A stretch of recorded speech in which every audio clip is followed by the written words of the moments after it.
सामाजिक समरसता को आज डेमोग्राफी में बदलाव के षड्यंत्र से, घुसपैठियों से भी बड़ी चुनौती मिल रही है। ये हमारी आंतरिक सुरक्षा और भविष्य की शांति से भी जुड़ा हुआ प्रश्न है और इसलिए मैंने लाल किले से डेमोग्राफी मिशन की घोषणा की। राष्ट्र साधना की इस यात्रा में ऐसा नहीं है कि संघ पर हमले नहीं हुए, संघ के खिलाफ साजिशें नहीं हुई। हमने देखा है कैसे आजादी के बाद भी संघ को कुचलने का प्रयास हुआ, मुख्य धारा में आने देने का और उसे न आने से रोकने का अनगिनत षड्यंत्र हुए। संघ के अलग अलग संगठन भी जीवन के हर पक्ष से जुड़कर राष्ट्र की सेवा करते हैं।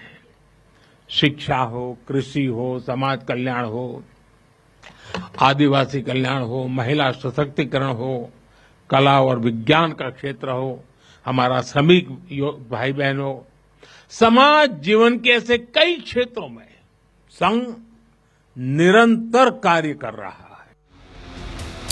Viewers, for decades they argue appeasement politics blinded successive governments from embracing Bharat Mata as the unifying symbol of national identity. In elevating her today, Modi has sought to restore what the Sangh believes was deliberately denied by the political establishment of the past. Perhaps this was one of the reasons why the Congress in self-defense felt the urgent need to deflect by suggesting that Modi was mainstreaming divisiveness, as Bharat Mata iconography was synonymous with Hindutva iconography. Went on to, of course, say, viewers, that the RSS is not a patriotic organization. In fact, it works against India's interests by undermining its unity, by being divisive. Now, viewers, I just want to put this in perspective. The fact that there are so many from the Congress ecosystem that are opposing this move by Modi, suggesting that this reeks of promoting Hindutva symbolism in this country. Well, for all of those who are making those noises, viewers, let me give them some hard facts to chew on. Banking Chandra Chatterjee birthed the idea of India as a goddess first in his 1882 novel Anandamath.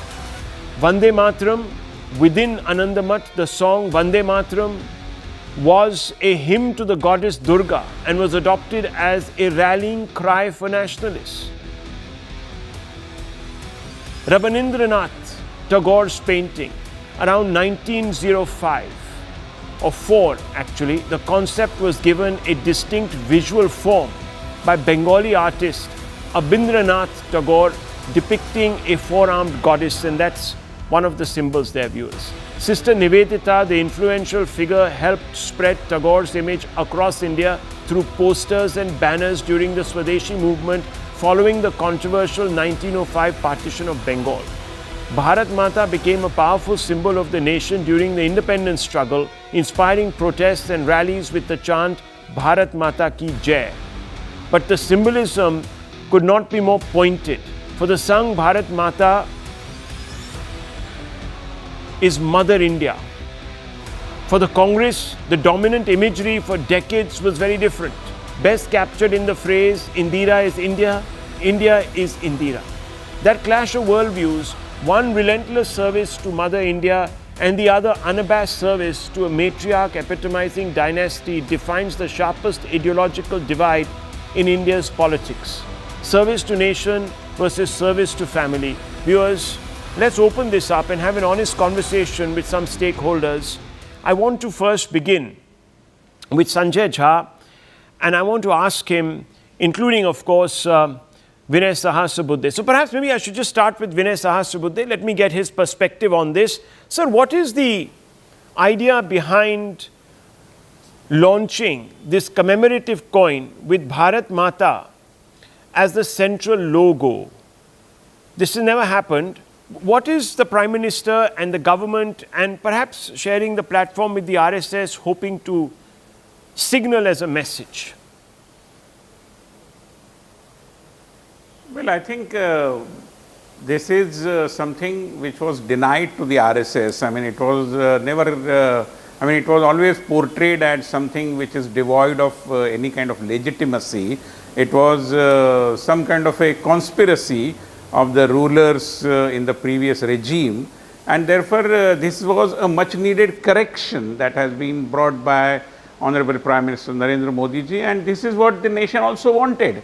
Insofar as Bharat Mata is concerned, I mean, there are two issues which you have flagged. First of all, RSS centenary and Prime Minister Modi sharing dais with RSS functionaries like Sarakari Vahe Dattatreya Hosbade ji. I think this is very natural because for Prime Minister Modi, who essentially was a pracharak, Sangha is one of the parental organizations apart from BJP, and therefore we all draw inspiration from Sangha, and therefore his gracing that occasion was a befitting kind of respect given to the Sangha and the Sangha ideology and the Sangha tradition as well.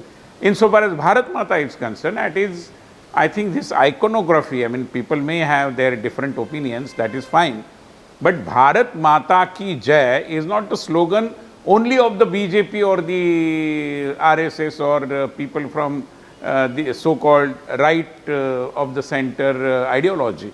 I mean, it has been said by many, even Mrs. Gandhi used to say, of course, Congress people always wanted to say Jai Hind first, which is okay. We are also not angry with that, or we don't have any objection to that.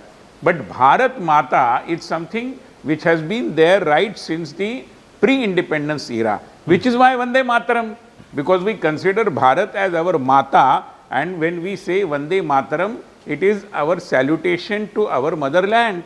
So I think it is very much in tune with the glorious tradition of patriotism, sacrifice and struggle for independence, which has a history of more than 150 plus years.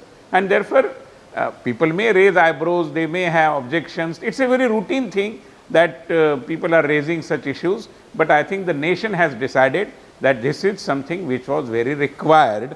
It is definitely a correction that has been brought.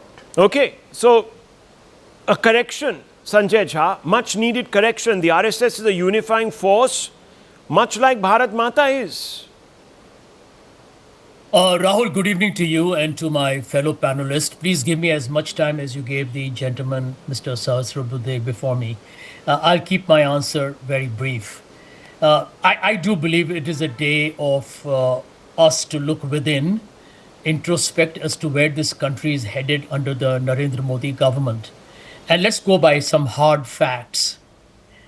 Sardar Patel said it not once but many times, that the RSS spread, and I'm using Sardar Patel's words, communal poison.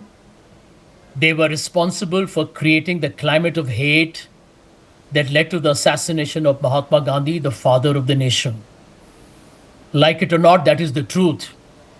Nathuram Godse may have been with Hindu Mahasabha when he murdered Gandhiji, but nobody can deny that he was a former member of the RSS. And the ideology is not very different either. Can it be denied that Sardar Patel said so, that the RSS distributed sweets after Gandhiji's assassination? The man who inspired a freedom struggle, not just for India, but one that brought the British Empire to its end, was humiliated and eventually murdered by one of our own. Can it be denied that the RSS refused to play and celebrate and hoist our national flag for 52 years? For 52 years, until some people protested, and then the RSS had no choice but to do so after that. For 52 years, they did not believe in it. Can anybody deny, and I'm going to quote to you, a BJP MP, I believe Mr. Sahasrabudhe is a BJP MP. I'm going to quote to you BJP MP MJ Akbar, by the way, also a very renowned historian, who in his book Riot After Riot wrote this, and I quote him here, that the RSS was responsible, he was critical of the RSS, comparing it to being inspired by Hitler's Nazi ideology, and having a deep animus or hatred towards India's minorities. This is MJ Akbar, a BJP MP.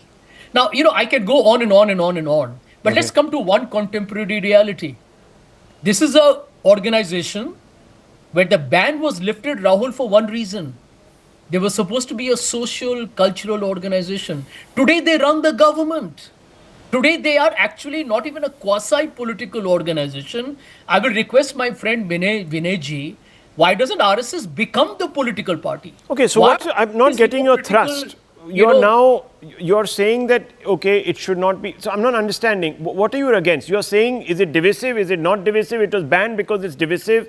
It was then reinstated. It continues to be divisive. That's your fundamental thesis tonight. Okay. My point. So let's not go down. No, 1 minute. 1 minute. Let me answer you very quickly. Right. My point is, when a few weeks or months ago, when you have an RSS honcho saying we should debate whether India should be secular or socialist, it tells you where they come from. Okay. I don't think they were saying that exactly. A quick, no, they said that those words that were inserted much after independence, during emergency, when Indira Gandhi had no legitimacy, she did not consult anyone and put those two words in, those should be reviewed.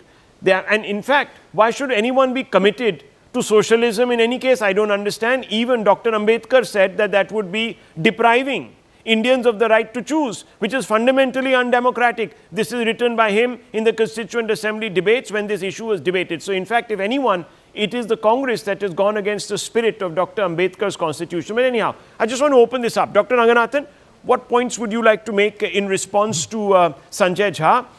The RSS is making it very clear that they're a unifying force, much like Bharat Mata, and the Prime Minister has said that's one of the reasons why Bharat Mata now figures on the emblem of a currency. Good evening, Rahul, and good evening to my fellow panelists. Look, let me borrow this rhetorical phrase from my good friend Sanjay. Can it be denied?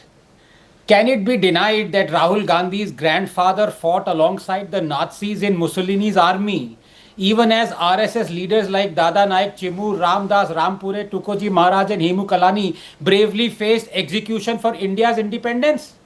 No, it cannot be denied. No surprise that Rahul Gandhi and the Congress despite the RSS. Many label RSS as fascist, but the true fascist is the Congress. From amending the constitution to stifling free speech, declaring emergency, toppling elected state governments, overriding Supreme Court rulings. What fascist act hasn't the Congress committed? Please note it down. Anyone who disagrees with the Gandhis is forced to either apologize, expelled, or as the case is, suspended indefinitely.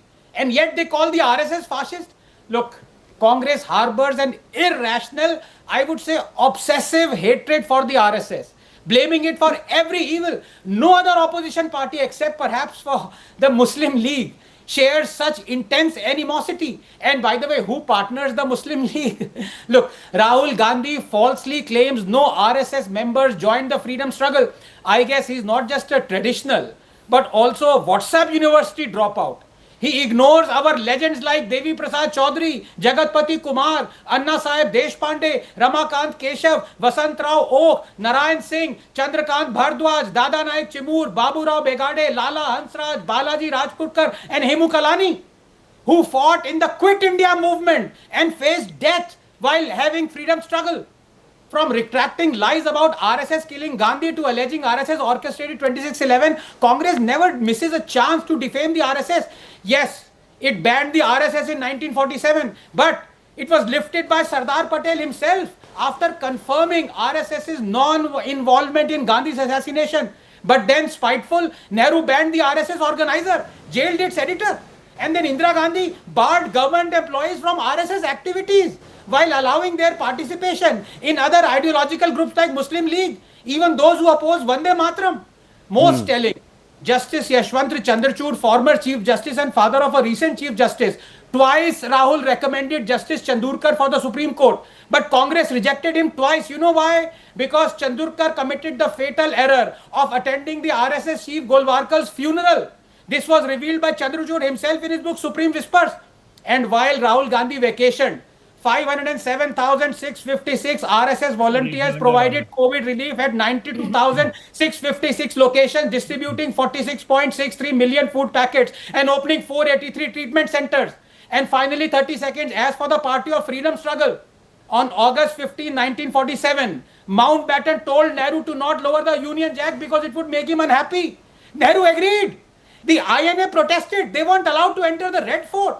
The British flag wasn't even lowered on our Independence Day. And finally, quote, Quit India movement is irresponsible and insane. It displays bankruptcy of statesmanship by a prophet of a dark age, unquote. Who said this? Ambedkar. Sanjay Jha, uniting with sectarian organizations to fight elections, from the AIMPLB to the PFI's political wing, the XDPI, or IUML, or these are blatantly sectarian organizations, viewers, or the STF in Bihar, in Bengal. All of that is kosher, that is uniting the country, is it? Walking with Hindu phobes, starting your Bharat Jodo Yatra with a Hindu phobe, calling upon a Hindu phobe is uniting the country, is it? Sir? Let me answer you. No. Negotiating with Yasin Malik, peace with an other sectarian terrorist on the other side of the border. Correct. Is uniting Rahul, this country, sir. No, I'm only asking you some questions by putting out some examples. I haven't put out any fact checks of examples. Chidambaram comes out and says that Americans landed in Delhi, Condoleezza Rice, and told us, listen, do not hit Pakistan after the 26/11 attacks, and we decided against it, the biggest surrender party. What are we saying? Yeah, so let me quickly answer you. First and foremost, let's have this seems to be a very civilized program. It is. End of day, my dear friend Ranganathan can rattle names that nobody has heard of, but he will have to agree that 1 minute, I didn't interrupt you, that there was no role played by the organization of the RSS or the Hindu Mahasabha in the great Indian freedom struggle, because they were very sure of only one thing, that they believed in the fact that India and Pakistan had to be divided. Everybody knows what was Mr. Savarkar's statement, etc., etc. So Indira Gandhi really is on this point. Hang on. On this point, should I tell you what exactly Indira Gandhi said? Vinay Sahasrabudhe, maybe you can, before I am accused of being a mouthpiece. So maybe you can say in a letter that she wrote, what did Indira Gandhi have to say about an individual like Veer Savarkar? Yes, of course. I mean, it is a common knowledge, and I don't know. I was expecting that Mr. Jha would come out with some new points in this debate. I mean, these are our old arsenal. We have fought with them, we have defeated them, and nobody believes in what Mr. Jha is saying right now. I mean, we have come a long way. Why are we repeatedly debating the same points? I mean, it's an established fact that Veer Savarkar was one of the very great revolutionaries and a kind of freedom fighter, and people know him for his multifarious activities, including activities for taking the Hindu society beyond the caste divide. And therefore, I believe Mr. Jha should introspect and should come out with some new points. These are old points. We have debated them for a very long time. Come out with some new things. We will be happy to debate and happy to kind of counter them. First you answer the old one, sir. Uske baad hum naye ke baare mein baat kar lenge. Sanjay ji, there is one thing. Dr. Ranganathan and Atikur Rahman also want to come. I just want to point out one thing. You see, I find it very objectionable, viewers. Following the when the Congress party and there's Jairam Ramesh. One second, let's not speak over each other. Jairam Ramesh has come out and said, viewers, that you see the kind of activities that RSS was involved in led to the assassination of Mahatma Gandhi. Yes. Can you believe it, viewers? This is what is being said. Instead of condemning terror, you are rationalizing it. Tomorrow, someone might turn around and say, Miss Indira Gandhi, sorry, you paid the price for the kind of activities you were indulging in. Would we tolerate that, viewers? Would you and I say that that is rationalization? You could say the same. What are you saying? Many people will say, the LTT will say that, look, we were very, very right in doing what we did because you see, Rajiv Gandhi crossed the seas and interfered and had it coming. Can you believe it, viewers? Can we believe what is being said here? Shocking. Can you believe it? This is how we rationalize terrorism. One person who was not even part of the RSS lost his marbles, did what he did, and you hang RSS an entire organization on the back of that, 1 minute, and and RSS then give that person, then, viewers, the death sentence, fair enough, must be, should have been shot on the spot if it was left to me. Nonetheless, we believe in democracy, we gave somebody a trial, then you come out and then you lift the ban on the RSS. But you imposed a ban without having the proof. So, Dr. Ranganathan, I don't understand. Not just once, thrice they tried to ban RSS. Thrice. Not once. Can you imagine, viewers? An organization and every time being banned. the court of law exonerated RSS. Yeah, but why don't you tell the viewers that इनको the BJP इनसे Pragya पूछिए. Thakur said that Nathuram Godse was a patriot. One second, The Dr. BJP MP Ranganathan. said Nathuram Godse was a Look, patriot. hang on. There are many people who call Come on. Hafiz Saeed That ji is in your party. elected There were member many people who said, Digvijay Singh said, RSS ki shajish. Sonia Gandhi shed tears, supposedly. Salman Khurshid has said in the public about Batla House terrorists. Are we supposed to say that tomorrow they are all terrorists and throw them out? Come on, Sanjay Jha, at least apples for apples. If you want to compare apples to apples, let's do it. Sonia Gandhi is a terrorist sympathizer. Sonia Gandhi is a terrorist sympathizer. Why was she shedding tears for terrorists who were shot by the security forces? Being murdered in by lynch No, I'm asking you, sir. Now you're changing the goalpost. You are the one who said that so-and-so said that... you are the one who just said that so-and-so said that Nathuram Godse was a hero.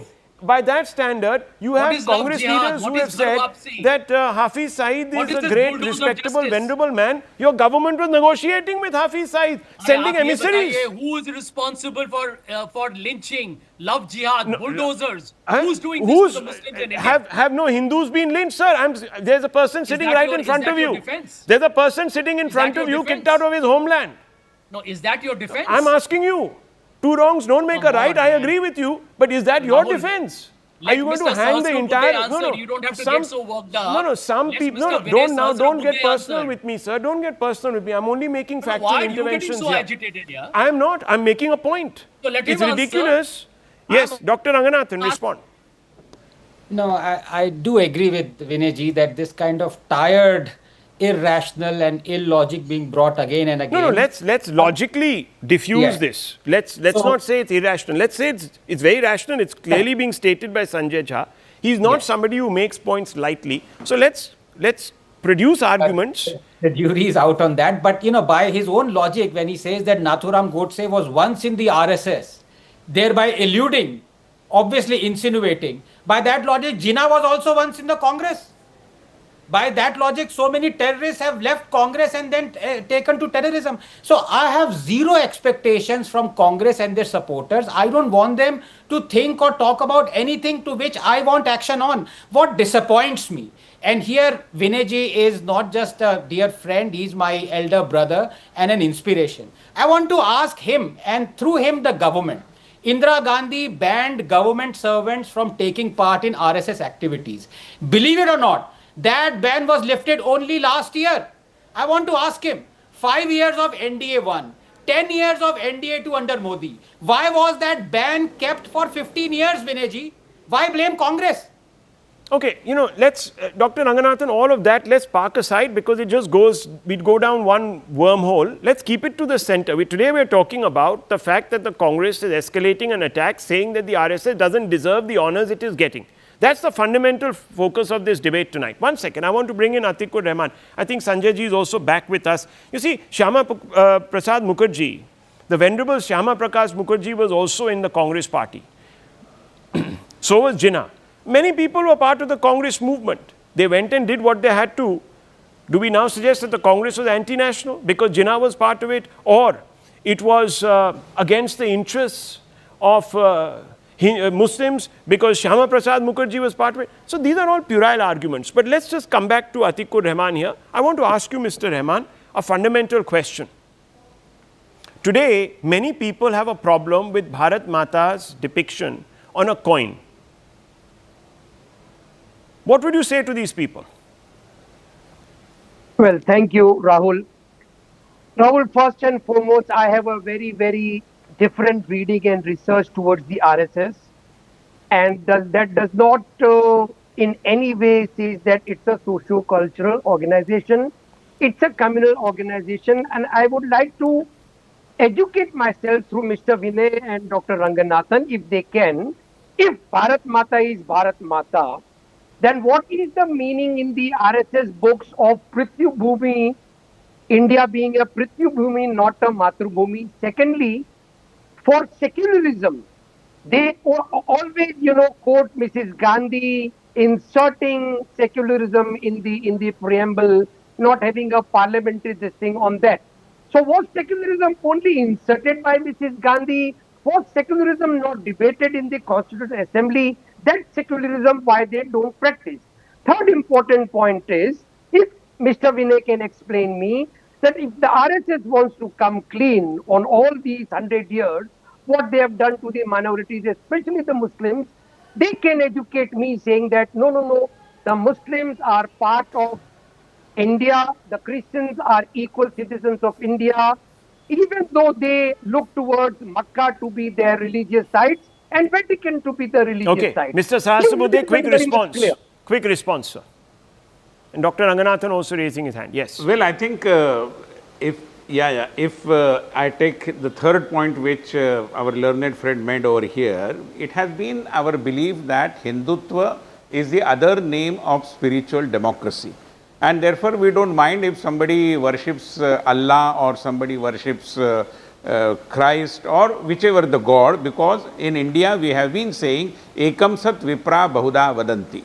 That is the cornerstone of our not just civilizational but also constitutional kind of framework. And therefore, we don't discriminate in this land on the basis of way of worship.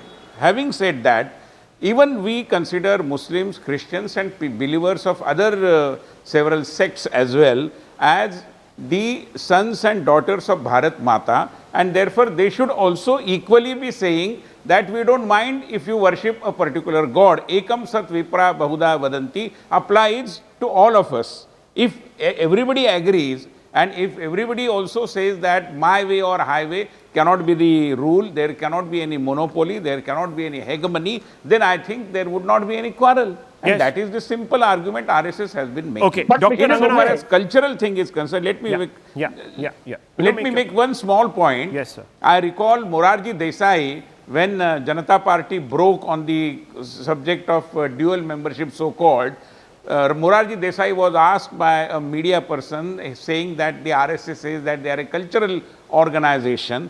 Morarji Desai said, oh, I haven't seen them dancing or singing music or singing songs or playing some musical instrument. That was his response. So our idea of culture has been so skewed. Culture is something, our civilizational ethos. Every other aspect of human life is a part of that. Okay. And Sangha per se has never indulged in politics. There are many Sangha Swayamsevaks in different political parties. Okay. Dr. Ranganathan, quick. Yes. Now, when my good Atikur ji said that RSS is communal, I don't know on what basis he said it, but I want to ask him, Atikur ji, with deep respect, is the Quran communal? Anand, I quoted to you a BJP MP, MJ. I'm talking to Atikur. I'm not talking to Sanjay. I'm talking to. I'm just telling you, he called the RSS communal. He's a BJP 1 second. MP. Please let him. Please let Atikur ji respond, Sanjay. Yeah. Don't for him. Thank you, Mr. If you say the Quran is communal, I'm asking you. I'm not saying it. I'm asking you. Yes. Is it communal? Yeah. No, under no circumstances Quran can be communal, because I have scores of the verses from the Quran. Okay, so let me ask you, if that is the case, easy, which it must be because you're a great scholar, why don't you adopt the UCC, Uniform Civil Code? Well, Rahul, always I have said that UCC is a very, very welcome step. No, I'm asking you, why do you oppose it? No, I am not opposing. So I have who always opposes it? welcomed it. MIM without opposes a it, gap. Congress party opposes it, everyone else seems to oppose it. You're okay with it? What Okay. where is the draft? We have one Rahul, exception can I here, make a viewers. point? Yeah, very quickly. Sanjay Jha, I Yeah. need to really move on, Yeah. please. Yeah, very quickly. So Rahul, a simple point. Since Mr. Yeah. Sahasrabudhe today has said that the RSS believes in the Indian Constitution, is Mr. Sahasrabudhe going to publicly state today on your show that they are not going to pursue the agenda of a Hindu Rashtra? Yes or no, sir? Please. Yes, sir. Can you please answer that? Hindu Rajya is what you mean, not Rashtra. Don't confuse your R's here. No. A Hindu Rajya means rewriting the constitution and declaring yourself I a mean, why Hindu don't you let- Pakistan. why don't No, you please. let No, Mr. because it is absolutely a misconceived question. I just need to move on, viewers. There is a huge difference between a Hindu Rashtra. America is a Christian nation, but it is not a Christian state. India is a Hindu nation. You should have It is let not him a answer Hindu that, Rahul. state. That beautiful. It's very simple. I mean, we don't have to pursue it, it is already. What is the doubt about it? What is the doubt about it? Wow. Let's move on, viewers. I'm going to show you some pictures tonight. Look at the pictures. Violence accompanies I Love Mohammad rallies. UP Chief Minister Yogi Adityanath says he's had enough and orders a massive crackdown. Because there was so much violence, viewers, the police were targeted. He sends in the bulldozers reach the homes of the rioters and the instigators. Some of them are detained and some arrested, including communal hotheads like Taqi Raza, member of a political party allied with the Congress, who are better off the streets than on them. Muslim groups are outraged. They accuse Yogi of double standards. If Jai Shri Ram rallies are allowed, why are they being discriminated against? They ask. This sounds very reasonable, doesn't it, viewers? But here's the catch. There is no real equivalence between I Love Muhammad and Jai Shri Ram. Let me explain. Jai Shri Ram is a centuries-old invocation. Lord Ram is remembered as Maryada Purushottam, the ideal man, a lifelong devotee of Dharma. So when people say Jai Shri Ram, it isn't just a religious cry. It's an affirmation of values Sanatan Dharma sees as universal, which is law, compassion, tolerance, truth. In modern political memory, its loudest echo was during the Ram Janam Bhoomi movement, when it became a metaphor for Hindu civilizational continuity stretching back millennia. Contrast this with I Love Muhammad. This slogan is brand new, barely a month old, and has no precedent anywhere in the Islamic worldviews. Traditional Islamic expressions of devotion are steeped in religious meaning, but I Love Muhammad, it sounds more like a marketing tagline. That's because it isn't devotional at its core. It's a political tool. It reflects an immediate impulse. Sections of the Muslim community want to flex political muscle and send a signal to the Modi government that they can unite and challenge it in the electoral space. Viewers, if this was a devotional slogan, would we be seeing this violence? This is not devotion, viewers.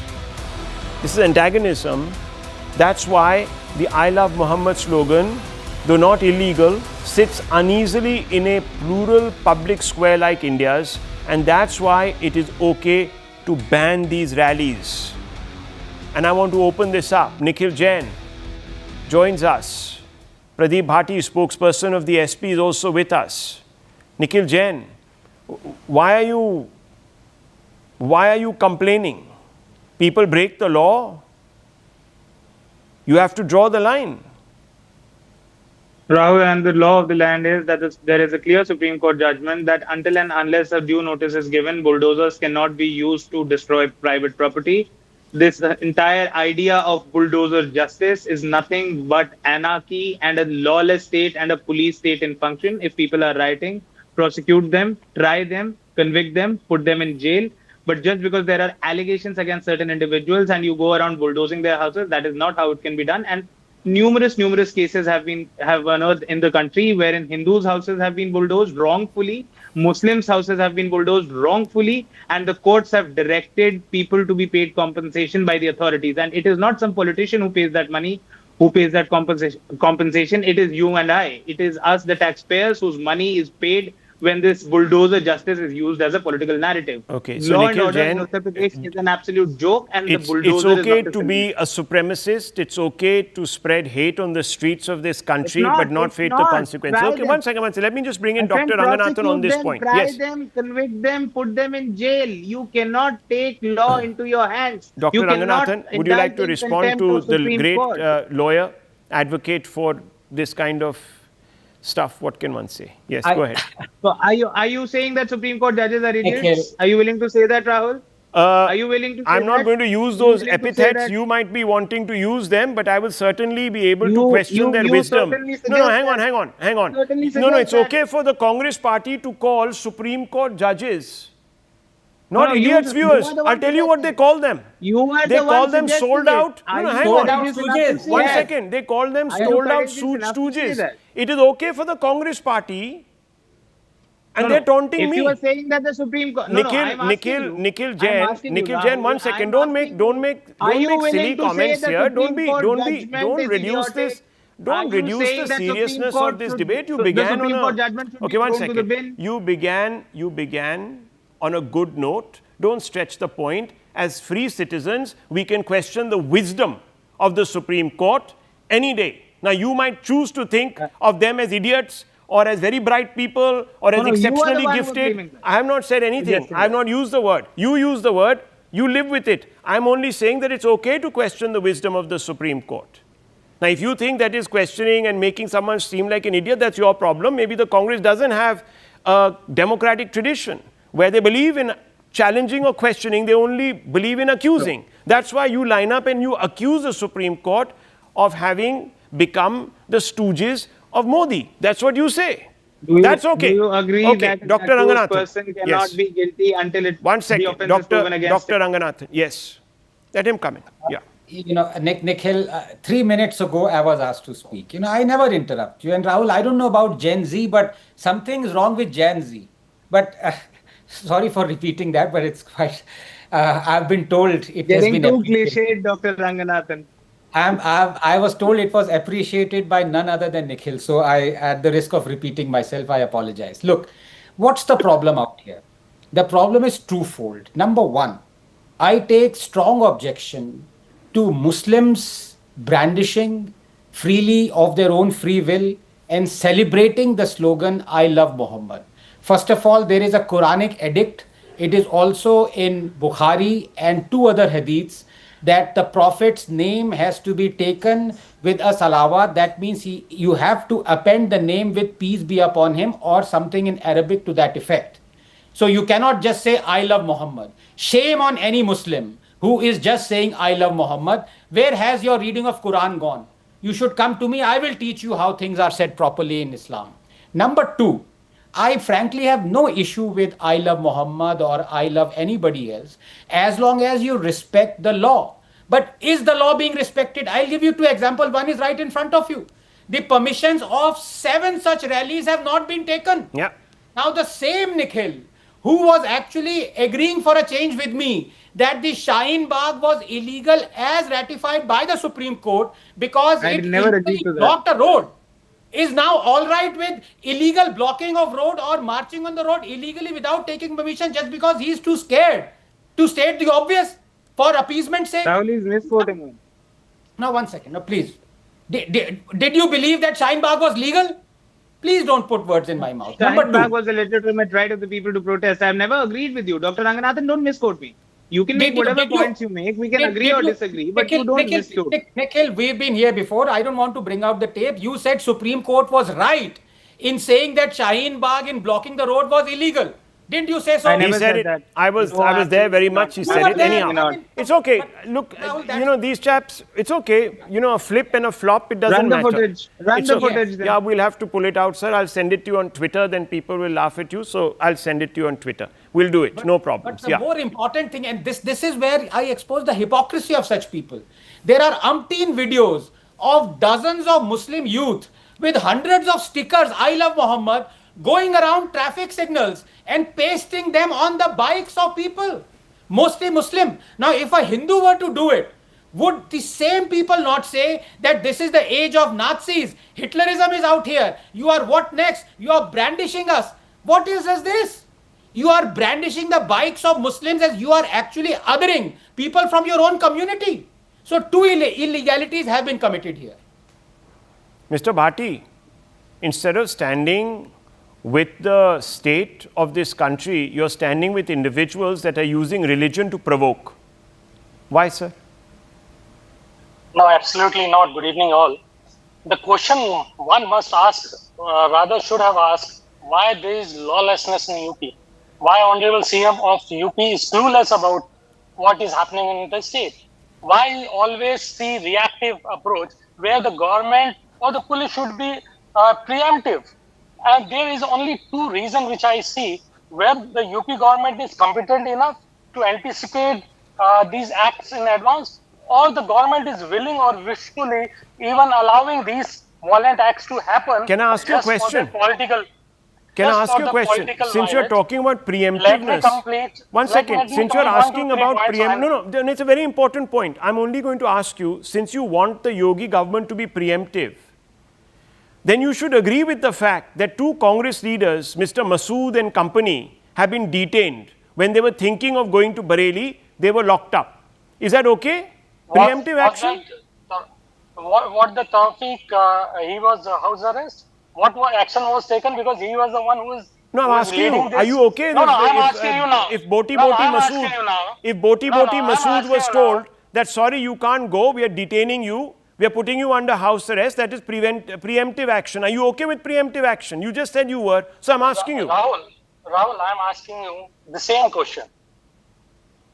Man was under any house arrest because he was the leading this campaign. He was the leading this. So I'm only asking you, Pradeep Bhati, would you like the state? No, hang on. Nikhil Jain says that you are innocent till you're guilty. You want, therefore, the state to act preemptorily, Dr. Ranganathan. I think I'm a bit confused here. What do they want to do? So, should they have picked up Tokir and company the day they opened their mouth and threw them into jail? Maybe they should have actually, and bulldoze their homes while they're at it. No, it's. And that's what you want also, Rahul. I don't want it. I'm only asking you. Is that your preemption? You are saying be preemptive. Sir, I'm asking you. I have started. No, Rahul, please don't interrupt. When you call someone, have that respect to listen to that person's view. Don't interject in between. The way you have heard Ranganathan, same courtesy you have to. I even heard Nikhil Jain. No. So, hang on. Don't show me this. Let me complete my point. As soon as I started asking questions to the UP government, you better jump up in between. So let me ask you questions. Government, what I'm asking you, why this is happening? If the government, this kind of unrest and this kind of disturbance, as the government itself has created this kind of scenario, the UP government focus has to be reactive.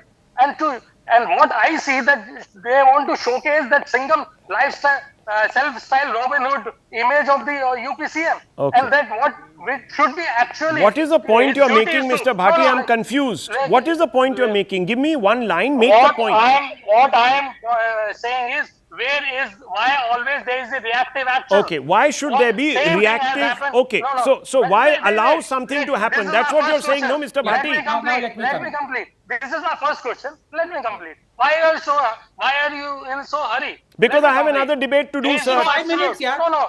You have your say. Ranganathan also said the same. I spoke for 2 minutes. There is absolutely no place. No. Anand, you are not. Okay, sir, please stop crying victim. Okay. Make your point, ask your second question and your third question, but ask the question. You actually do that every time. What I want to say that let us, when you are calling us, allow us to complete our point. You are not the one who is going to dictate us, and so is the Anand. That's what point I am making. There is absolutely no place for violence in our society and the country. That's what we are saying. We'll never. But the BJP is the one who fuel all this fire. And most of the time, they are the producer and director. If I can show you the report of Haryana, violence happened between judge and non-judge. The report by the Prakash committee, I have that report. And you know who was adding the fuel to the fire? It was BJP MP at that time. And the 6 first few points 6 points, initial 6 points, states that there is the BJP MP who was doing that. So you don't know who is doing that. Same thing has happened in the Rajasthan, same thing has happened in Ladakh, and same thing has happened in Manipur. Every time BJP is feeling the fire at the behest of getting few mere votes, and that is what their ideology is, and that is the point which I want to make in this. Great, sir. 48 seconds. He was supposed to ask questions. He made a point. He started by saying that the government should be not reactive, should be preemptive. So I asked him, do you support the preemptive arrest, the detentions of 2 individuals? I didn't get an answer. I got abuse. Anyhow, Dr. Ranganathan. No, I'm sorry. I haven't abused you. Dr. Ranganathan. Please don't use that. Dr. Ranganathan. Yeah, it's, as you said, Pradeep ji said, and I respect him, he's an erudite lawyer. He said the government should not have allowed this to happen. It should be not reactive, but proactive.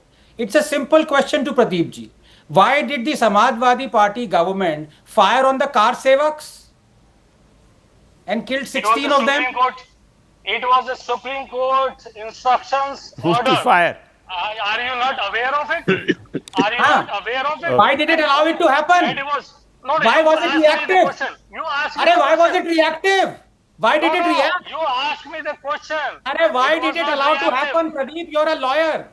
Think of the argument. Okay, what Dr. Ranganathan is saying is that if you're so concerned about stopping things before they assume a scale such as the ones that we are seeing, why didn't you stop the Kartavayas much before they got to the point where they posed a threat to the Babri Masjid? That's the question that is being asked, because that is preemptive, viewers. Anyhow, you are the lawyer here, Rahul.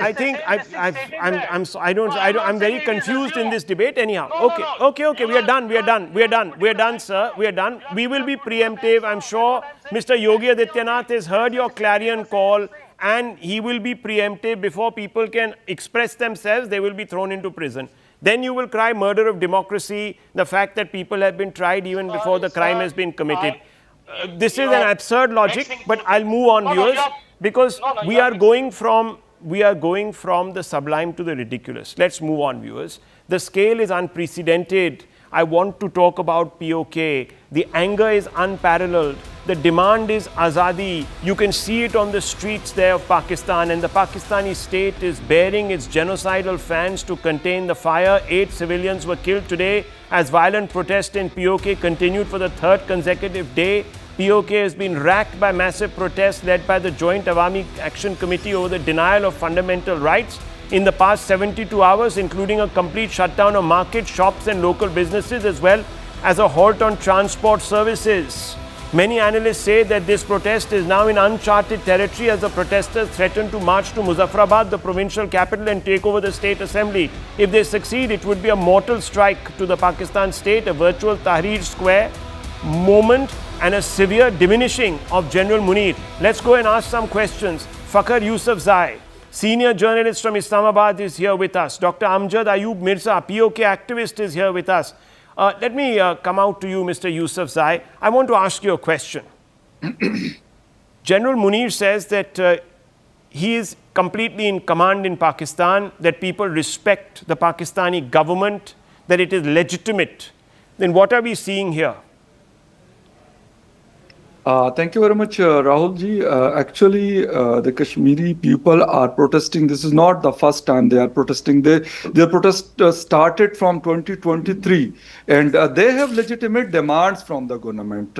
I think so. The government is mishandling the things from Islamabad as well as from Muzaffarabad. And therefore, the situation is not good, especially yesterday when the core committee, the Awami Action Committee, called to the people that you should come to the Kashmir capital, Muzaffarabad, and we will be gathered over there. Right. Especially the people were coming from Rawalakot, Bagh, as well as from... But Mr. Yousafzai, we are told here in India that Pakistan is the benefactor of Kashmiri people. You're saying that they mismanage and ill-treat the Kashmiri people to the point where they hold protest after protest. So they are no longer guardians of the Kashmiri people. Actually, the Kashmiri people are demanding. I have told you the legitimate things from the Kashmir government as well as from the federal government of Pakistan. I don't think so. They are demanding something which is against the constitution or things like that. Therefore, the government shouldn't use the force. The use of force is not good. Okay. In 2024, the Pakistani government used the forces over there, and the result was not good. So And what right we're now, hearing this is- from senior journalists in Pakistan is that their forces are used against their own people. Viewers, this is the definition of a state that is dictatorial, a state that has no regard for human rights, and a state, viewers, that doesn't treat its minorities well. Now I want to bring in Dr. Amjad Ayub Mirza. Dr. Mirza, I want to ask you a simple question. Are we at a point of no return now in POK? We had our Defense Minister Rajnath Singh saying some time ago that this would happen and the people of POK might at some point want to even return to India. Well, thank you very much, Rahulji. What Fakhr Yusufzai Sahab has said, I would like to, I would not say correct him because that would not be good to say because he's a senior journalist, but I would like to put things in another way. Pakistan has not and is not firing upon its own citizens.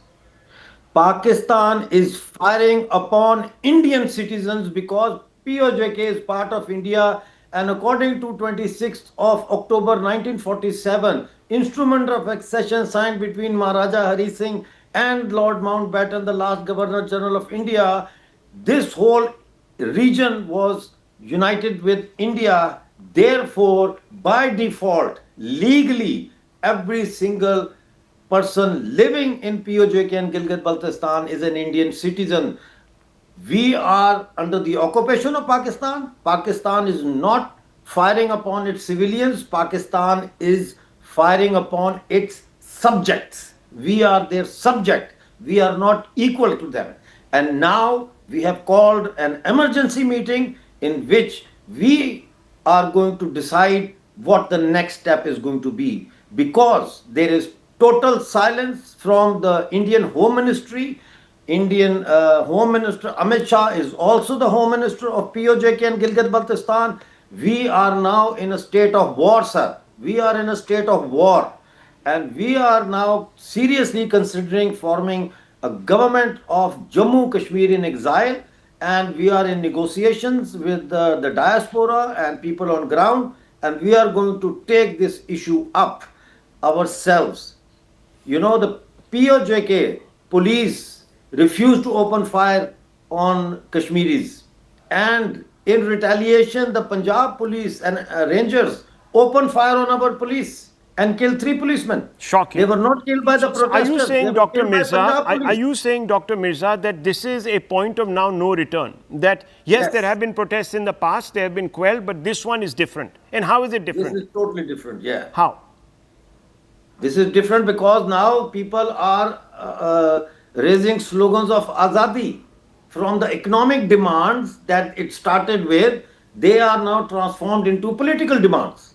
They are now demanding total separation from Okay, Mr. body of Yusufzai, very Pakistan. quickly, how would you define now the situation there? Is this going to lead to a permanent fracture?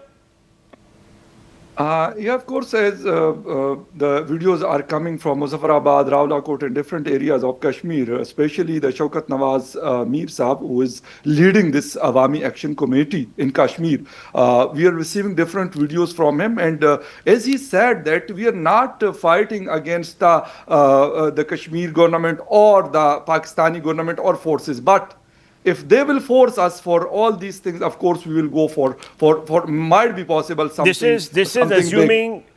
is assuming a serious proportion, viewers. I don't know if the Pakistani state, weakened as it is, has the wherewithal to cope with all these insurgencies. I leave it there, viewers. Million mutinies now in Pakistan.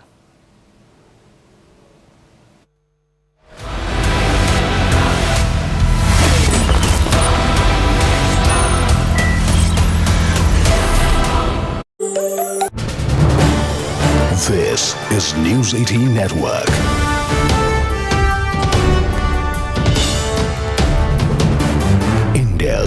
largest news network.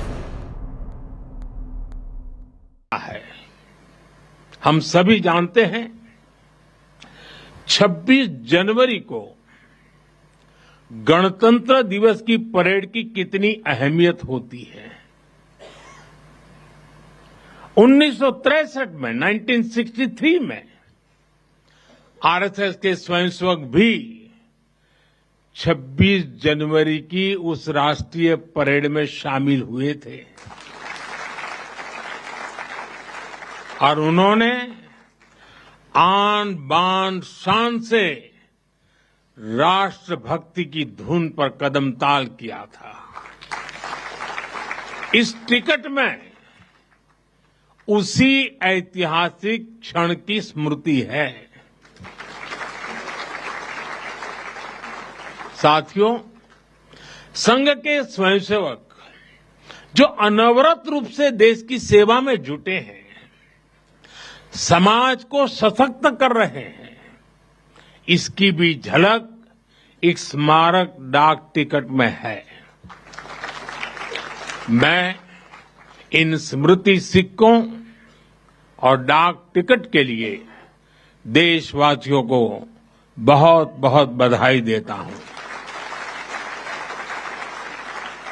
साथियों, जिस तरह विशाल नदियों के किनारे मानव सभ्यताएं पनपती हैं, उसी तरह संघ के किनारे भी और संघ की धारा में भी सैकड़ों जीवन पुष्पित पल्वित हुए हैं। जैसे एक नदी जिन रास्तों से बहती है, उन क्षेत्रों को, वहां की भूमि को, वहां के गांवों को सुजलाम सुफलाम बनाती हुई अपने जल से समृद्ध करती है, वैसे ही संघ ने इस देश के हर क्षेत्र, समाज के हर आयाम को स्पर्श किया है। यह अविरल तप का फल है, यह राष्ट्र प्रवाह प्रबल है। साथियों, जिस तरह एक नदी कई धाराओं में खुद को प्रकट करती है, हर धारा अलग अलग क्षेत्र को पोषित करती है, संघ की यात्रा भी ऐसी ही है।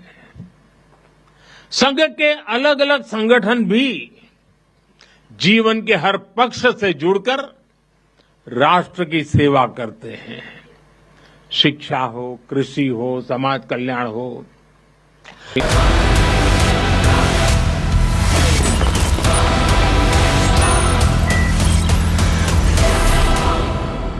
Here's the landmark India EFTA Trade and Economic Partnership Agreement officially kicks in, and it potentially could unlock a massive $100 billion investment commitment over the next 15 years from 4 developed European nations: Iceland, Liechtenstein, Norway, and Switzerland. This deal is set to generate 1 million direct jobs and boost sectors like renewable energy, engineering, and digital technology. Indian exports from rice and textiles to marine products now gain premium access to European markets, while luxury imports like Swiss watches and chocolates will now come in at lower or zero duties. Even as new US tariffs loom over the pharma sector, India's generics-driven exports remain resilient.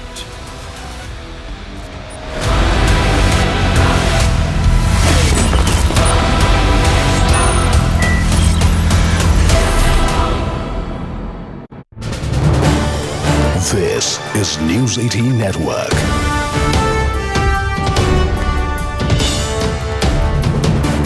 India's largest news network.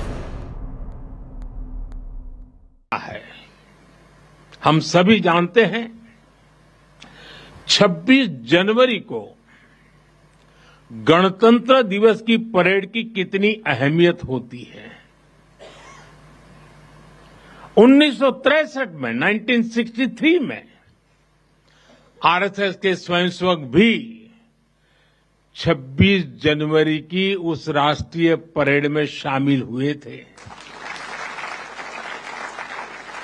और उन्होंने आन बान शान से राष्ट्रभक्ति की धुन पर कदम ताल किया था। इस टिकट में उसी ऐतिहासिक क्षण की स्मृति है। साथियों, संघ के स्वयंसेवक जो अनवरत रूप से देश की सेवा में जुटे हैं, समाज को सशक्त कर रहे हैं, इसकी भी झलक एक स्मारक डाक टिकट में है। मैं इन स्मृति सिक्कों और डाक टिकट के लिए देशवासियों को बहुत बहुत बधाई देता हूं।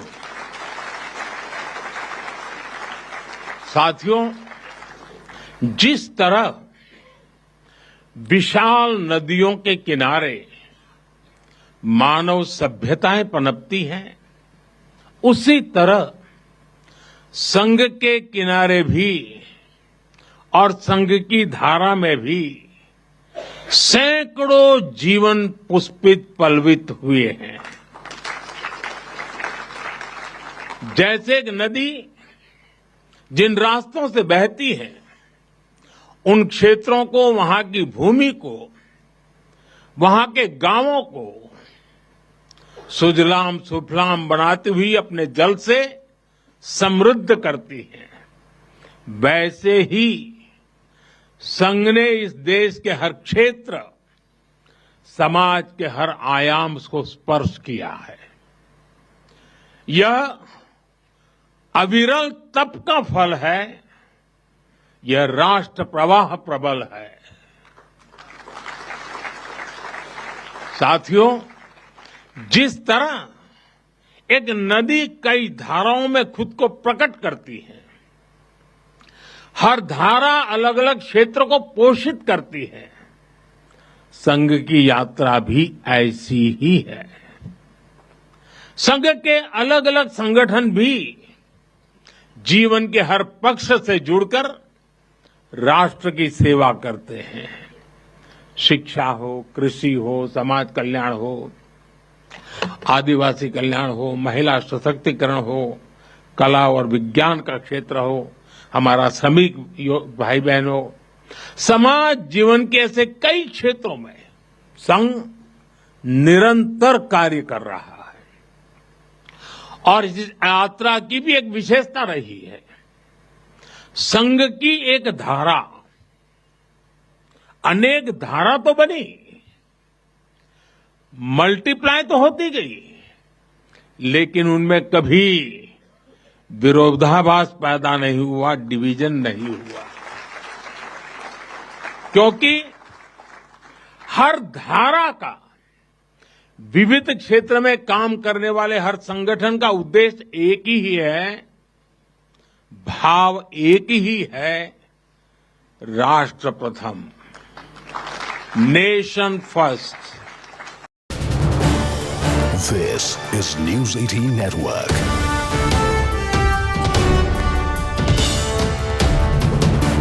India's largest news network.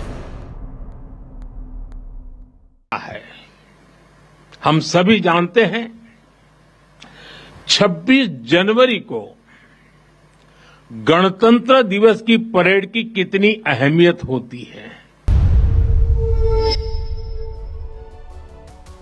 Hello and welcome to Vantage. I'm Alison Lagrange. Let's get started.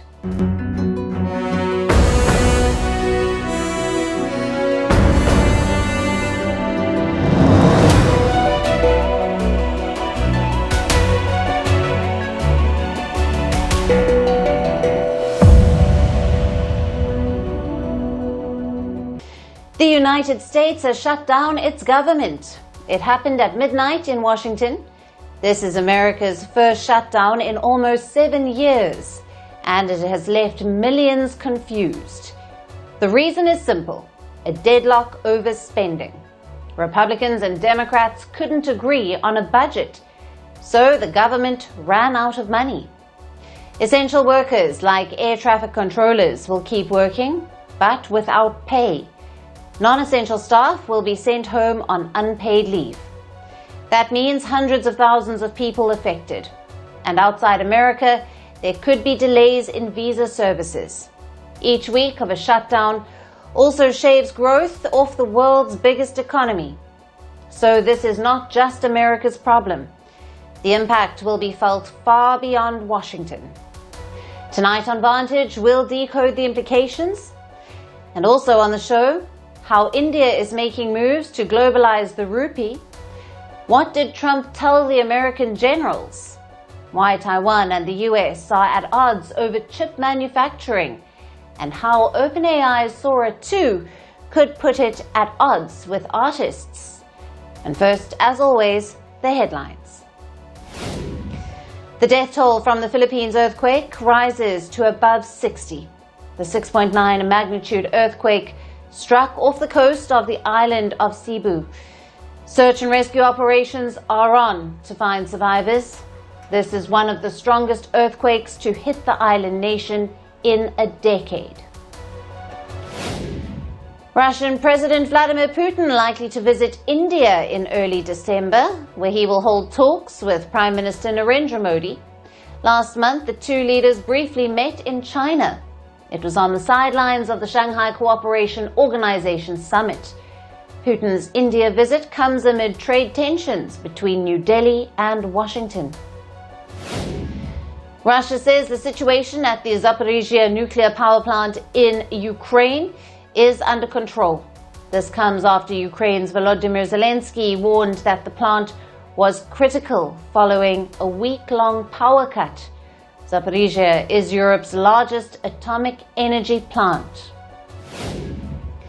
Iranian lawmakers approve a bill toughening penalties for those convicted of spying for Israel and the US. In June, Iran and Israel fought a 12-day war. It saw unprecedented Israeli strikes on the Islamic Republic, which the US also joined. Iran's president must sign off on the bill before it goes into effect. Violent protests erupt in several cities across Morocco as youth demonstrators clashed with security forces.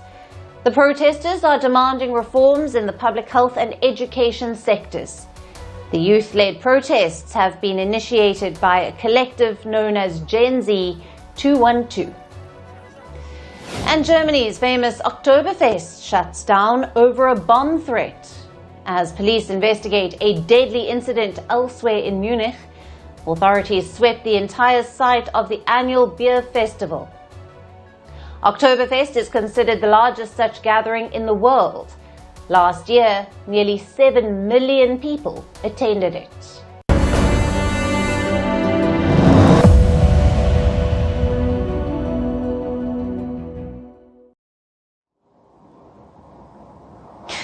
We've heard of companies shutting down. We've heard of shops shutting down. But have you heard of a government shutting down? Well, it's happened in the US. At midnight on Wednesday, the US government shut down. It's their first shutdown in almost 7 years, and it's triggered a lot of confusion. So tonight, we'll break it down. What led to the shutdown?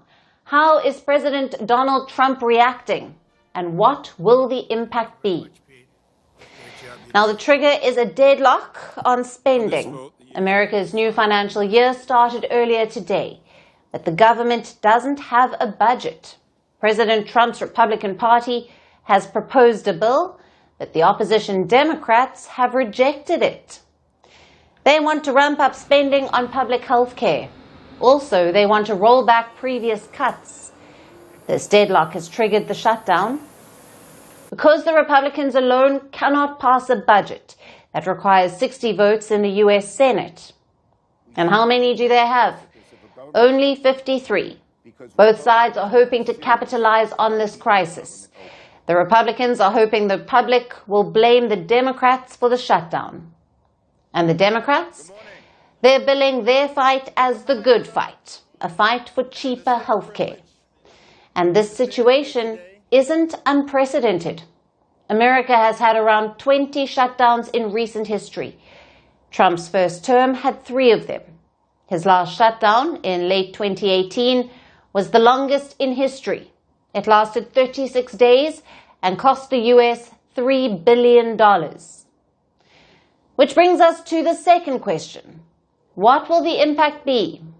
Well, brace for some disruptions. If the government doesn't have money, its operations will be hit. Essential workers will have to keep turning up, like air traffic controllers or hospital staff or law enforcement. But here's the catch. They will have to work without pay. Of course, this isn't a sustainable arrangement. During the last shutdown, many workers called in sick. And what about non-essential workers? Around 750,000 of them will be put on unpaid leave. Their daily compensation is around $400 million. But guess who will get paid? All US members of Congress. They will continue to get paid throughout the shutdown. But let's assume you don't live in America. Then how does it affect you? Outside America, embassy operations will be affected. Existing visa appointments could be delayed and new ones won't be taken. The bigger worry is the spillover. Shutdowns can drag down the US economy.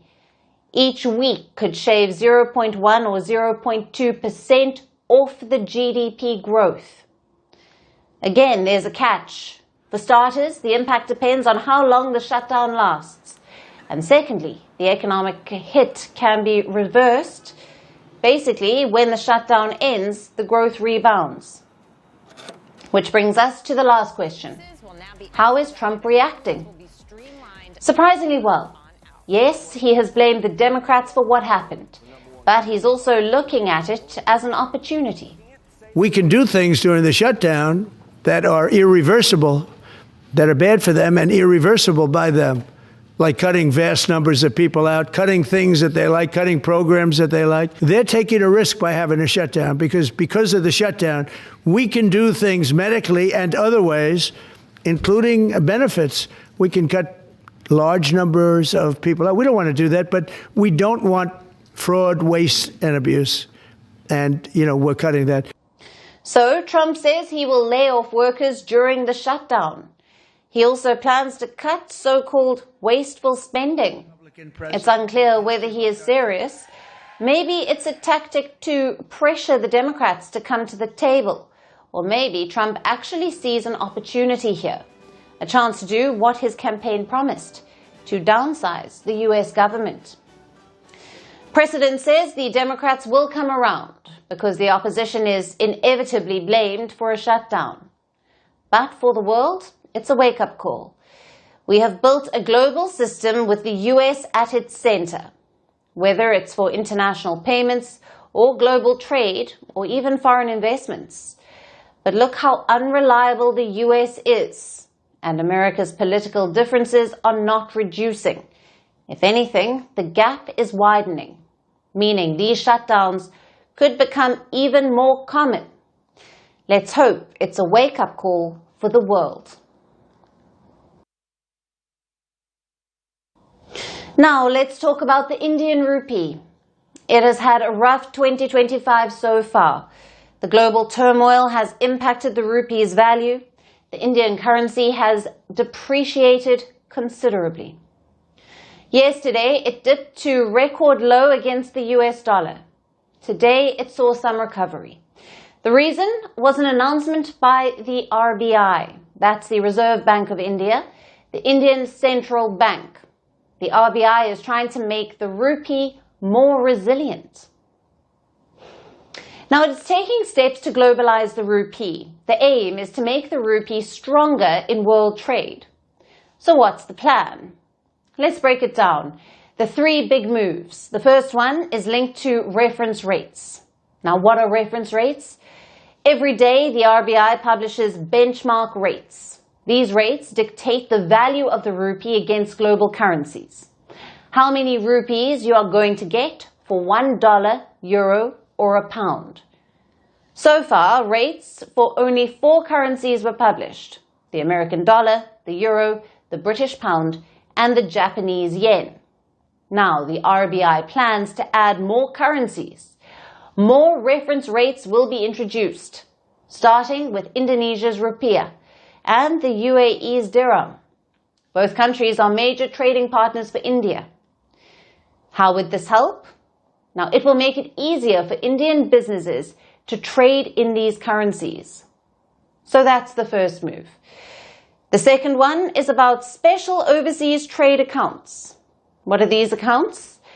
Now, back in 2022, the RBI had taken a decision. It allowed importers and exporters to settle trade bills directly in the Indian currency. For that, banks opened special accounts abroad. These are called Vostro accounts. So far, these accounts could invest in only one asset: government bonds, the debt of the Indian government. Now, the RBI has expanded their use.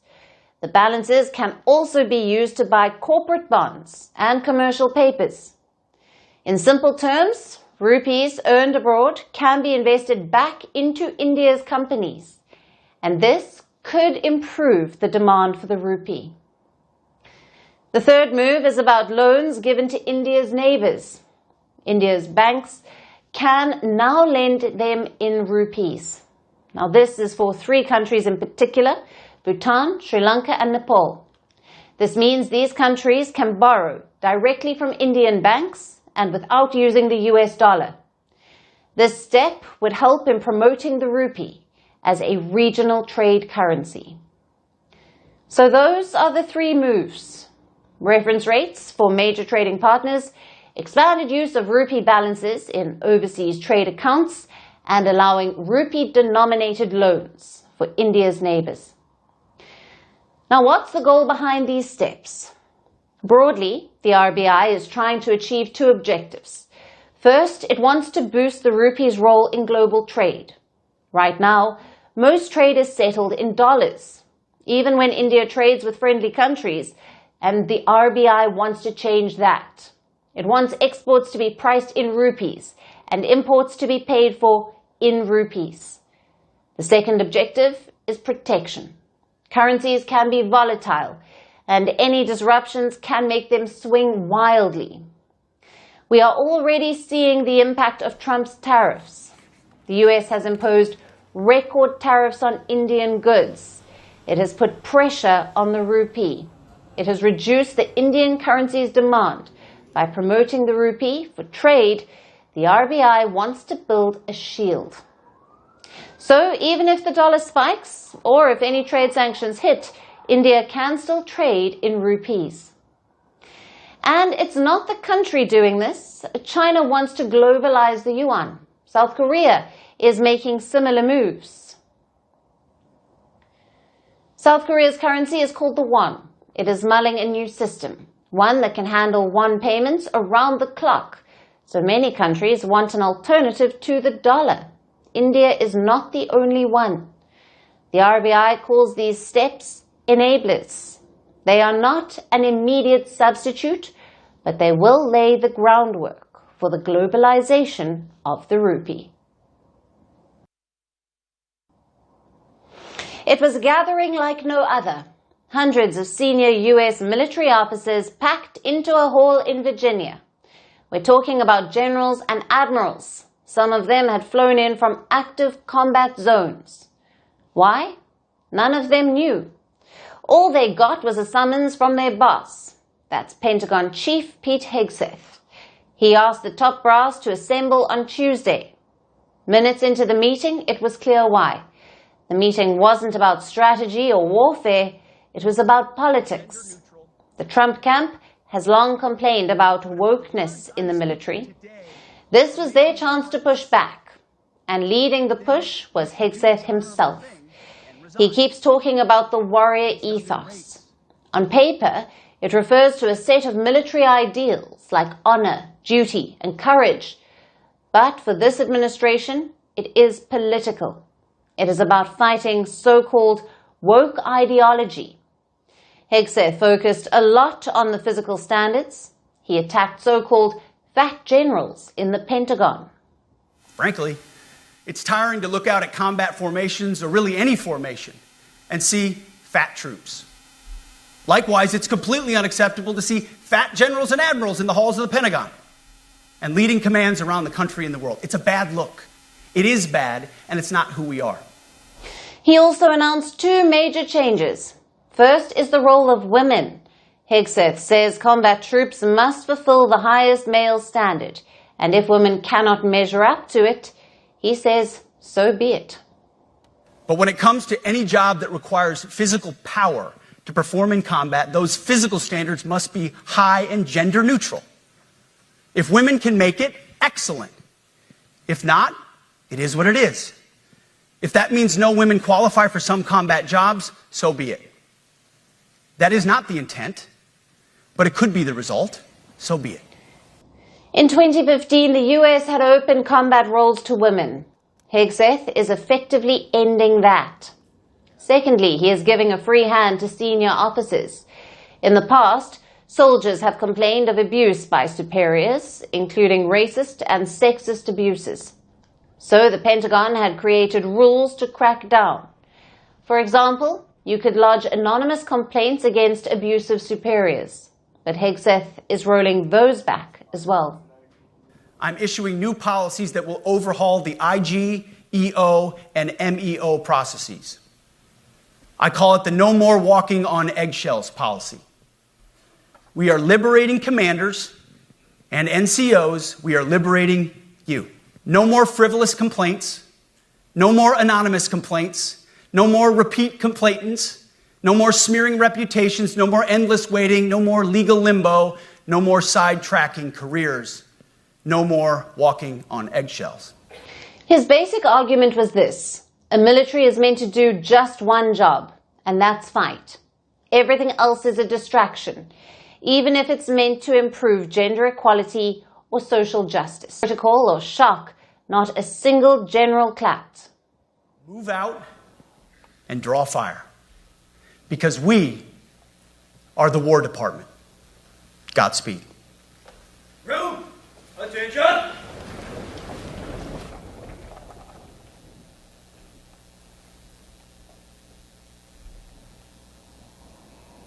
Then President Trump took to the stage. Again, no applause.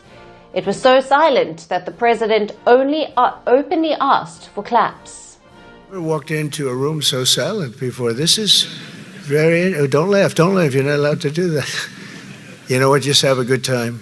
And if you want to applaud, you applaud. And if you want to do anything you want, you can do anything you want. And if you don't like what I'm saying, you can leave the room. Of course, there goes your rank, there goes your future. Certainly not a good start. Trump spoke for more than an hour. Initially, he stuck to his usual script about ending wars, brokering deals, and keeping America safe. At one point, he also targeted his predecessor. He joked about how Joe Biden kept stumbling on stairs while he had aced it. We were not respected with Biden. They looked at him falling downstairs every day. Every day the guy's falling downstairs. He said, "It's not our president. We can't have it." I'm very careful, you know, when I walk downstairs, like I'm on stairs, like these stairs, I walk very slowly. Nobody has to set a record. Just try not to fall, because it doesn't work out well. So was that it? Is this why Trump gathered hundreds of generals? Partially, yes. The president likes to generate political mileage from the military. We saw that in June this year. The US military was celebrating its 250th anniversary. It also coincided with Trump's birthday, so the president asked the military to stage a parade. Now here's the thing. The US military doesn't do parades, yet Trump ordered them to stage one. So simply put, this gathering was on brand for Trump. Having said that, there were policy clues too. Mainly two of them. Number one, Trump sees a major role for the military at home. Now this has been a no-go zone. US politicians have long agreed that the military is meant to fight enemies, not to deploy against American citizens. But Trump is open to the idea. He has already deployed troops to multiple US cities. Yesterday, he built on that idea. He suggested that US cities could be training grounds for the military. It's really a very important mission. And I told Pete, we should use some of these dangerous cities as training grounds for our military, National Guard, but military. Because we're going into Chicago very soon. That's a big city with an incompetent governor, stupid. That was the first policy clue. The second was on his strategic focus. Trump didn't focus a lot on Russia or China. In fact, he brushed them aside. Instead, he focused on the Western Hemisphere.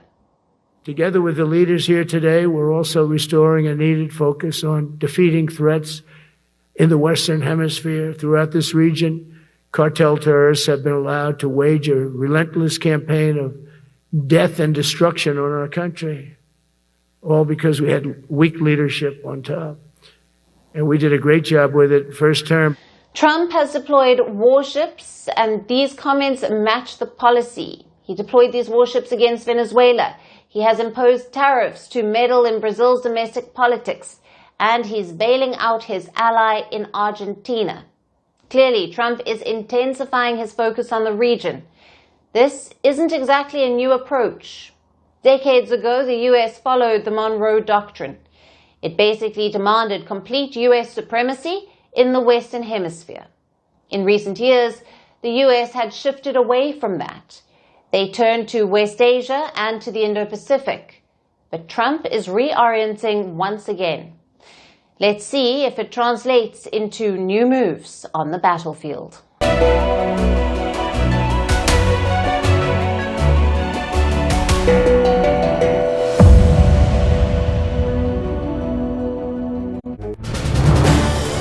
This is News 18 Network.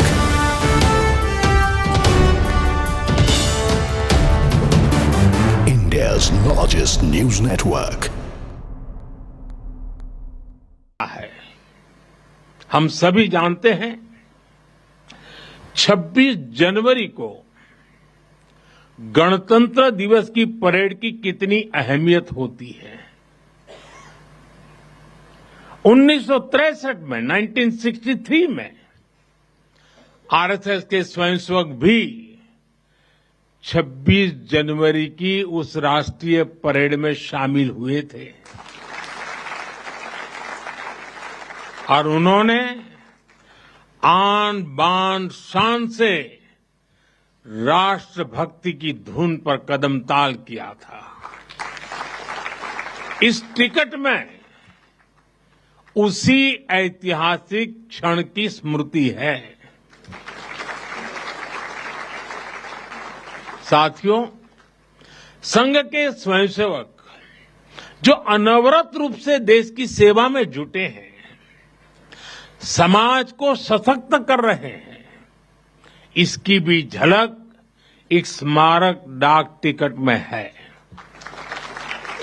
मैं इन स्मृति सिक्कों और डाक ticket के लिए देशवासियों को बहुत बहुत बधाई देता हूं। साथियों, जिस तरह विशाल नदियों के किनारे मानव सभ्यताएं पनपती हैं, उसी तरह संघ के किनारे भी और संघ की धारा में भी सैकड़ों जीवन पुष्पित पल्वित हुए हैं। जैसे एक नदी जिन रास्तों से बहती है, उन क्षेत्रों को, वहां की भूमि को, वहां के गांवों को सुजलाम सुफलाम बनाती हुई अपने जल से समृद्ध करती है, वैसे ही संघ ने इस देश के हर क्षेत्र, समाज के हर आयाम को स्पर्श किया है। यह अविरल तप का फल है, यह राष्ट्र प्रवाह प्रबल है। साथियों, जिस तरह एक नदी कई धाराओं में खुद को प्रकट करती है। हर धारा अलग अलग क्षेत्र को पोषित करती है। संघ की यात्रा भी ऐसी ही है। संघ के अलग अलग संगठन भी जीवन के हर पक्ष से जुड़कर राष्ट्र की सेवा करते हैं। शिक्षा हो, कृषि हो, समाज कल्याण हो, आदिवासी कल्याण हो, महिला सशक्तिकरण हो, कला और विज्ञान का क्षेत्र हो, हमारा श्रमिक भाई बहन हो, समाज जीवन के ऐसे कई क्षेत्रों में संघ निरंतर कार्य कर रहा है। और इस यात्रा की भी एक विशेषता रही है। संघ की एक धारा अनेक धारा तो बनी, मल्टीप्लाई तो होती गई, लेकिन उनमें कभी विरोधाभास पैदा नहीं हुआ, डिवीजन नहीं हुआ, क्योंकि हर धारा का विविध क्षेत्र में काम करने वाले हर संगठन का उद्देश्य एक ही है, भाव एक ही है, राष्ट्र प्रथम, nation first. This is News 18 Network.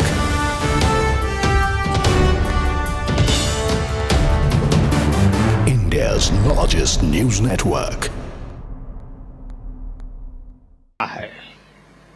हम सभी जानते हैं 26 जनवरी को गणतंत्र दिवस की परेड की कितनी अहमियत होती है।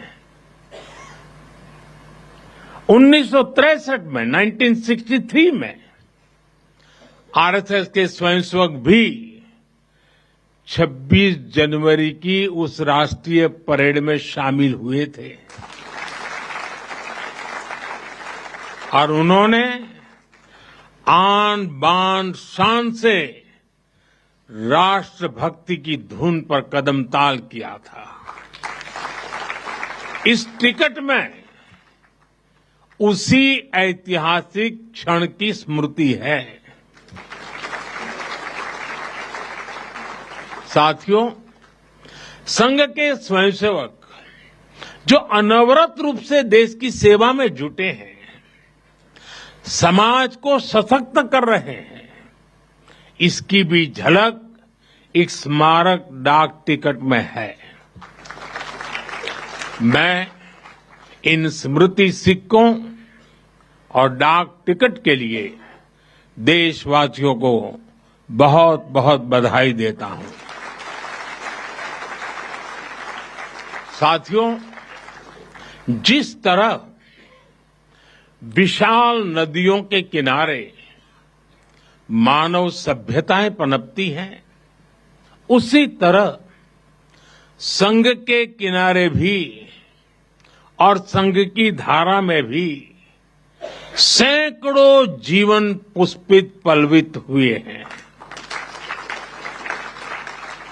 जैसे एक नदी जिन रास्तों से बहती है,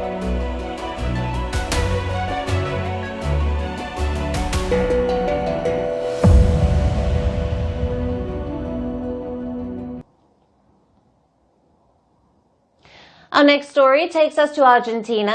President Javier Milei is preparing for a visit to the White House. He will meet U.S. President Donald Trump on the 14th of October. It will be their second meeting in less than a month. And the timing is important. Argentina holds midterm elections on the 26th of October. At the same time, Washington is negotiating a $20 support package for Buenos Aires. Argentina is the International Monetary Fund's largest borrower. Its foreign reserves are running dangerously low, and its currency, the peso, has been sliding. So the White House meeting is seen as a major boost for Milei at a critical moment. Here's our report with more. Donald Trump is once again stepping in to help a South American ally. And no, this time it's not Brazil's Jair Bolsonaro. It's Argentina's Javier Milei. The libertarian president who came to power promising to cut government spending. but who now faces mounting troubles at home and a collapsing currency. Investors are nervous, markets are sliding, and Milley is under pressure. So he is looking abroad for help, and Donald Trump has stepped forward. He's offering Milley both political support and a platform. On October 14th, Milley will be welcomed at the White House. The visit comes just 2 weeks before Argentina's midterm elections, a crucial moment for his presidency. It will be Milley's second meeting with Trump in less than a month. The first took place in New York on the sidelines of the United Nations General Assembly, and that meeting produced more than photographs. Trump gave Milley his full endorsement. I'm doing something that I don't often do. I'm giving a full endorsement to him. We just endorsed him for president. We think he's done a fantastic job. He, like us, inherited a mess, and what he's done to fix it is good. Behind the scenes, there is more than politics at play. The U.S. Treasury is negotiating a $20 billion support package with Argentina. It could include a currency swap line, U.S. Treasury purchases of Argentine debt, and even emergency credit. The goal is simple: calm the markets and keep Milley's presidency afloat. But the plan is already drawing criticism. A photograph appeared to show text messages from U.S. Agriculture Secretary to the Treasury Secretary. The messages suggested Argentina cut grain export taxes after the U.S. offer, and then sold billions of dollars of soybeans to China. This came at a time when U.S. farmers remain locked out of their biggest export market. Critics say the deal is backfiring and helping Beijing gain leverage. But Argentina matters for more than just soybeans. It is the IMF's largest borrower. It is rich in lithium, shale oil, and farmland. And its soybean exports now sit at the heart of U.S.-China competition. For Milley, the stakes are just as clear.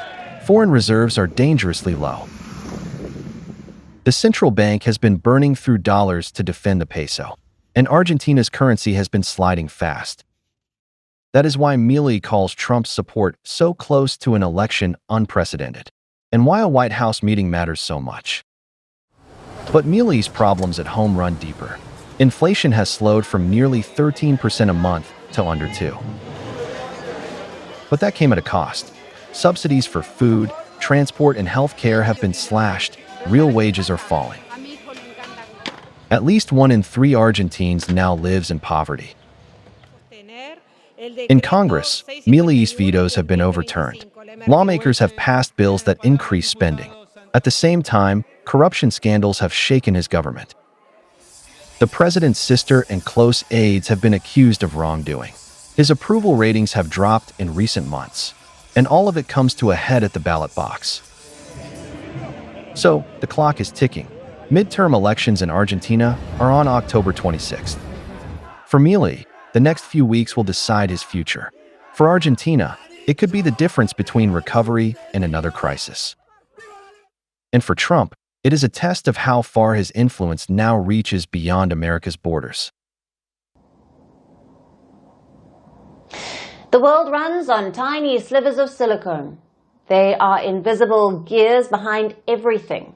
The phone in your pocket, the car in your garage, and the AI that writes your emails. Also the missiles that might get launched in the next war. The undisputed capital of this silicone empire is a small island, Taiwan. For decades, it's been the factory of the future. Taiwan produces a bulk of the world's chips.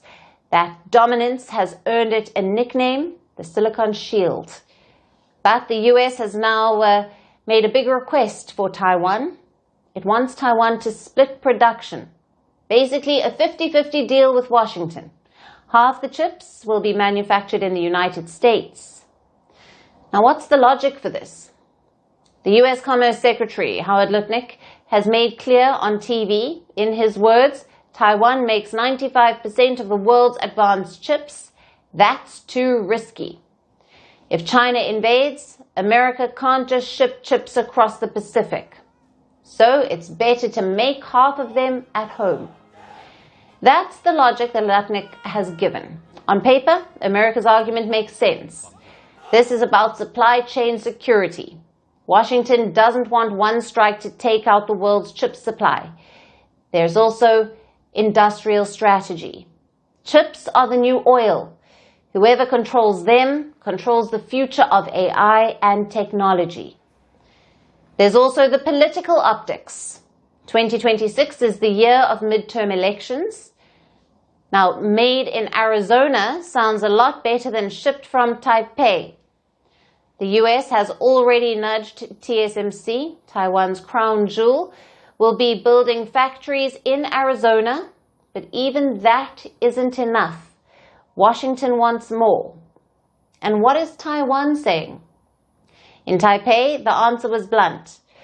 The Vice Premier, Cheng Li-Chuing, has made his stance clear. Taiwan hasn't made any such commitment. It will not agree to such terms. So the translation is, thanks, but no thanks. Taiwan insists its role as the semiconductor powerhouse isn't just about economics. It's also its shield against Beijing. Move half of the industry abroad, and that shield cracks. There are also other reasons. Chip making isn't a Lego set. It's an ecosystem. Every wafer supplier, every tool maker, every engineer matters. Move them, and you risk breaking the magic formula that makes Taiwan efficient. There is also domestic politics. Opposition parties in Taipei are already calling the US proposal plunder. They say it's like selling out Taiwan. Any government that signs away the chip advantage risks political suicide. And last, there is the economics of this. Chips are 16% of Taiwan's GDP. It makes up nearly half of its manufacturing output. Giving that away would be a huge deal. Also, this fight isn't happening in isolation. The US has already slapped a 20% provisional tariff on Taiwanese goods. Taiwan's negotiators were in the US. They flew back home claiming some progress, but progress means lowering tariffs, not handing over half of the semiconductor crown jewels. So what happens next? The chips are still on the table, but not in the way Washington wanted. Tariffs will be the bargaining chip, pun intended. Taiwan wants relief, but America wants to boost its capacity. Meanwhile, China is watching all of this closely. Now, if Taiwan's silicon shield weakens, China's calculus changes. How will this play out in the coming days? We will have to wait and watch. Now let's talk about Colombia.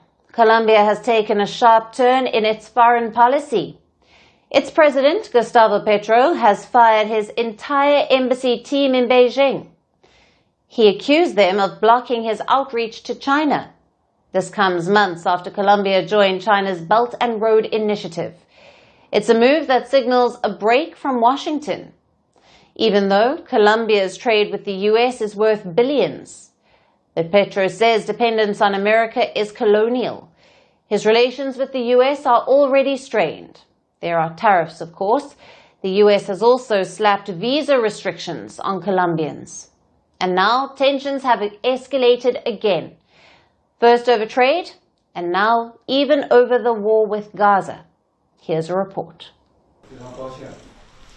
Colombia just went through a diplomatic shake-up, like a CEO announcing a sudden layoff. President Gustavo Petro fired his entire embassy team in Beijing. He said they were sabotaging his China outreach. He claimed they altered his schedule and even cancelled meetings during his spring visit. He called that colonialism and declared all those people have to go. It was a diplomatic mass layoff, and it happened right after a big strategic move. In May, Colombia joined China's Belt and Road Initiative. That is Beijing's global trade and infrastructure project. Petro called it an historic step. He promised it would bring investments, new technology, and major construction projects. It was signed during his visit to Beijing, but according to Petro, the embassy team was apparently not playing ball. So Petro did what many bosses do. he cleaned house. At home, this new China partnership divided opinion. Business leaders warned it was risky. The head of Colombia's National Retailers Federation called it an unnecessary provocation. They fear it could hurt trade with the US, and that trade is big. Exports to America have doubled since the free trade deal with Colombia 13 years ago. For Petro, that was the old way of doing things. Now he wants to diversify his portfolio, and Beijing is the new market. China already has a strong presence in South America. Argentina, Venezuela, Chile and Peru are all part of the Belt and Road. Only Paraguay and Brazil are out. Brazil flirted with the idea of joining, but ultimately it settled for a limited partnership instead. So Colombia's sign-up was a big win for Beijing, and a message to Washington, because relations with the US are falling apart. Earlier this year, Petro refused to accept US deportation flights. He said migrants were being treated inhumanely. President Trump retaliated. He slapped tariffs of up to 25%. He threatened to double them. He revoked visas for Colombian officials, and Petro hit back with his own tariffs. He accused Trump of trying to dominate Colombia. The war of words escalated in New York last week when the UN General Assembly was on. At a pro-Palestinian rally outside the UN, Petro spoke directly to American soldiers. He urged them to disobey the orders of Trump. He called for obedience to humanity.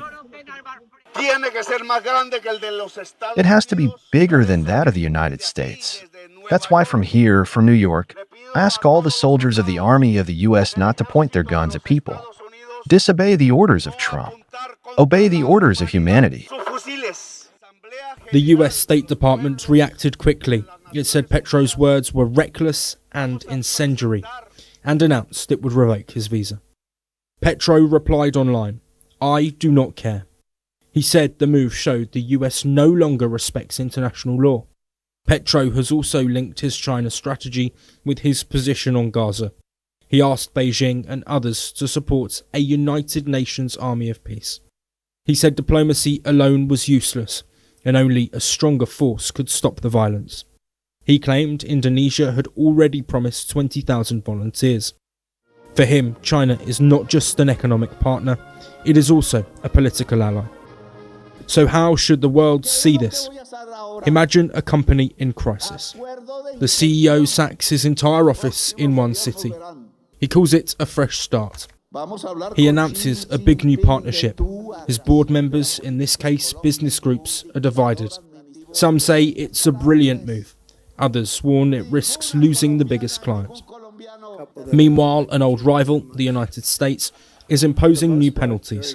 The result is tension inside and outside the company, and a very public power struggle. In Colombia's case, the company is a country. The CEO, President Petro, a leader who has sacked his entire diplomatic staff in Beijing. Petro views China as the new partner, and the United States like an old client. Like many corporate turnarounds, it could bring big rewards, or it could create even bigger risks. The firing of his embassy staff shows how serious Petro is. He is willing to sweep aside anyone who doesn't fall in line, and he is betting Colombia's future on a new strategy. One that could reshape the balance of power in Latin America and set up a new kind of confrontation with Washington. Europe is now facing a new front line, and that battlefield is above their heads in the sky. For days now, drones have been buzzing across the borders of the European Union. They've entered Poland. They've disrupted airports in Denmark. But every time they appear, they raise the same fear. Europe isn't ready. And now EU leaders say that has to change. They're talking about building a drone wall. It's not a physical barrier, but a shield of sensors, jammers and defenses stretched across the continent's eastern flank. The plan is still taking shape, and it could cost billions. Our next report explains what the drone wall is and why it matters. Europe is on the edge. not from missiles, but from buzzing drones. They are small, they are cheap, and they are hard to see until it's too late. Yet they carry enough power to shut down airports and rattle entire nations. Last month alone, Poland reported Russian drones breaching its airspace. NATO scrambled fighter jets, shooting some of them down. Soon after, Romania sounded the alarm over drone activity near its border. And in Denmark, airports were forced to close. Unidentified drones hovered above runways, forcing flight cancellations and delays. One incident after another. Different countries, but all following the same pattern. And this has pushed the European Union to act fast. It is planning to build what it calls a drone wall. The drone wall is not a wall of concrete, but it is a wall of technology. A shield reportedly stretching along the European Union's eastern flank, from Finland in the north